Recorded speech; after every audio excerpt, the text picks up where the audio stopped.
which I believe this is a typo kasi magkakasunod ho ito doon sa mga inisyuhan namin na media personalities. Attorney Lotoc, typo na yung affidavit mo, typo pa yung subpoena. Okay. And the affidavit also is November 6. Dalawang typo carried over. Asan yung affidavit? Hindi ko pa nakita, ma'am, yung affidavit na November. Your 6. affidavit Ikaw ang says pumirma November eh. 6. Imbestigahan nyo na. Doon po nagsimula yun. Tama. So anong araw yun? Kasi andito sa inyong affidavit of investigation at yung sinabi ninyo na on even date, ang tinutukoy mo ba yung November 23 din? November 23, ma'am, kasi natapos ho ang... Oo, gabing-gabi kasi yun eh, di ba? Madaling araw po ng alauna, ma'am. That's right. So, nag-meeting kayo kaagad-agad? Ganun ba? Hindi, ma'am, hindi po kasi namin alam yun. Kailan kayo inutusan na mag-imbestiga? During lunchtime, nung may meeting kami ni then Director Santiago, pero iba ho ang iniimbestigahan namin krimen. Kailan kayo sinabihan ng DOJ na mag-imbestiga? Anong araw? That same day, ma'am. Kaya nga, November 23. November 23. Oo, pareho lang. Yun ang sinabi ninyo kanina nung tinatanong kayo ng counsel ng prosecution, yan din ang nakasaad. On even date ang nakasabi sa inyong affidavit. Opo. Yes, ma'am. Okay. So, nag-umpisa na kayo. Kwento nga ninyo, four-phase yung investigasyon, nag-umpisa sa identification, nagbigay kayo ng hash value, nag-preserve kayo ng data, tapos nag-research kayo.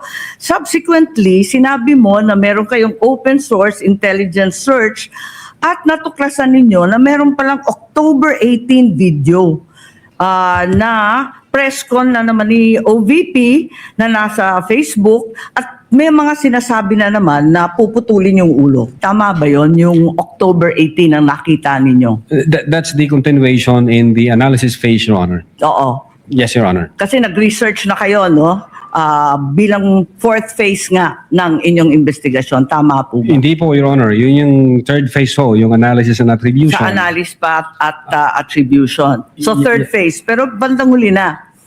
Ang pinagtatakahan ko, kung inutusan kayo ng November 23 na magkaroon ng investigasyon, bakit napakaaga? November 6, 2024, a subpoena was issued to ABS-CBN requiring them to submit an authenticated copy of the video pertaining to the 18 October press con. Nandito to sa affidavit ninyo, nasa page 8, number 14. Kung inutusan kayo noong November 23, ang ibig ba sabihin, November 6 pa lang, minamanmanan na si Vice President? Iniimbestigahan na siya bago pa yung Zoom conference sa Kongreso? No, Your Honor. I believe that's a typo yung date. Sorry? Kasi that's a typo, Your Honor, yung date. Kasi makikita doon yung date noong appearance ng taga-ABS-CBN, which is consistent ho siya doon sa ibang inisyuhan ng Kailan ba yung subpoena. appearance? Kasi hindi ko nasusundan yung timeline ninyo eh. Parang yung November 23 yung utos, pero November 6 pa lamang may subpoena na.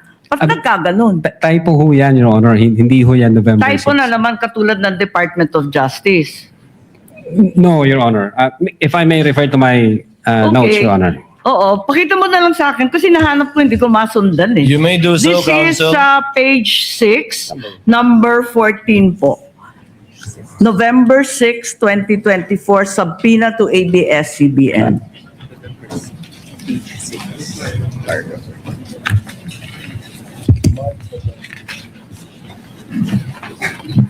Yung subpoena mismo.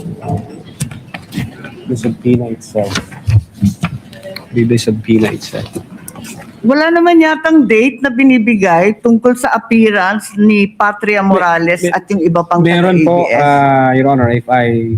Pakituro lang kasi hinahanap po namin. Subpoena.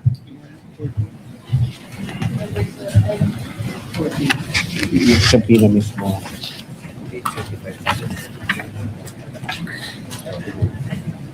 For information, the time of Senator Judge Marcos is over. Kindly... Yes, but we still respond to Of course, the same we will wait for question the if you will responses. allow. Siya po yung matagal, hindi tayo. We're only counting the questions that you asked, not the answer. Neither are we counting the waiting time for the witness to answer.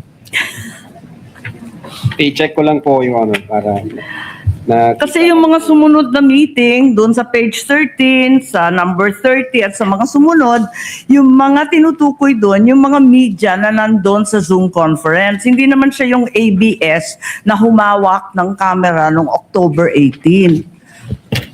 Iba naman yung mga tinutukoy doon eh. Attorney Lotoc, Opo. the question of the Honorable Marcos is on page 6, paragraph 14. You said you sent a subpoena on November 6, 2024.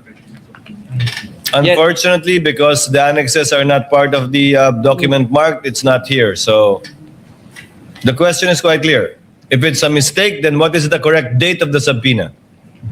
If I can see the real subpoena, Your Honor... Kindly talk to the mic, please. Yeah.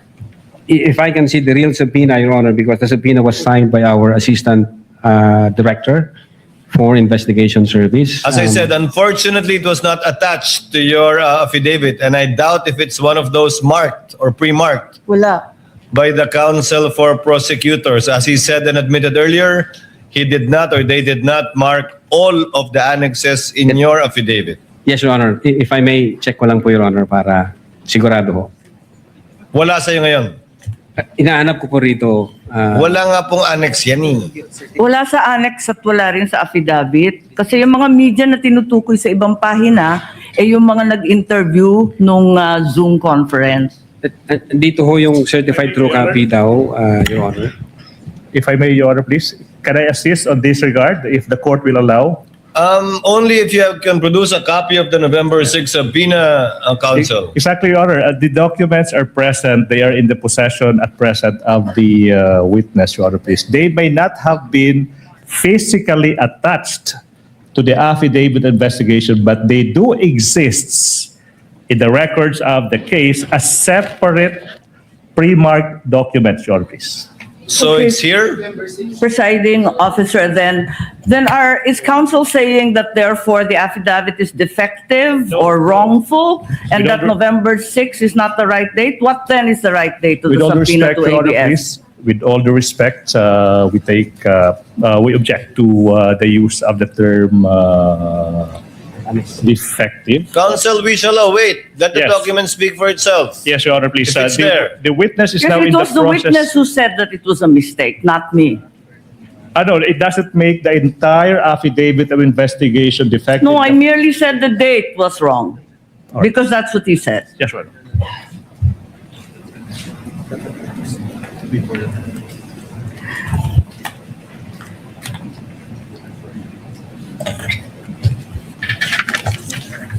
Subpoena and which affidavit?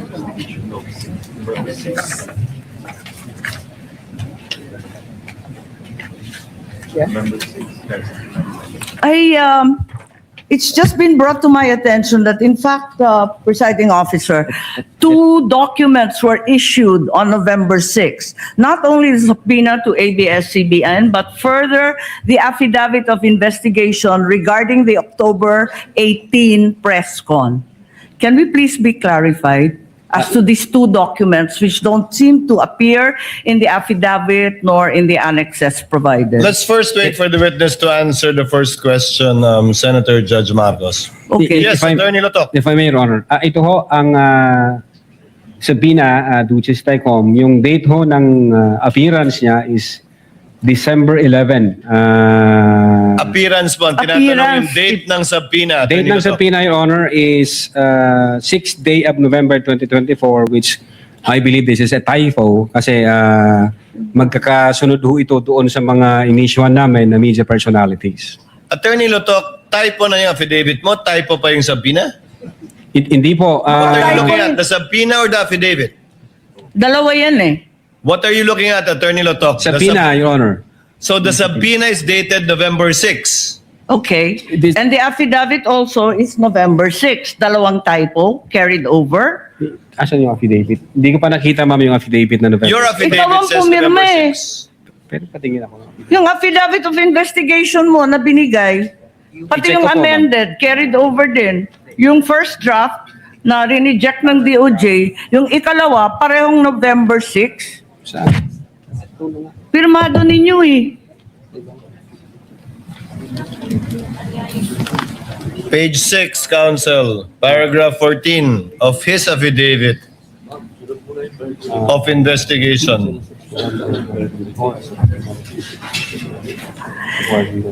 Yes, Your Honor. It's November 6, 2024 ang nakasulat yan. So typo din yan? Is it your testimony na typo din yan?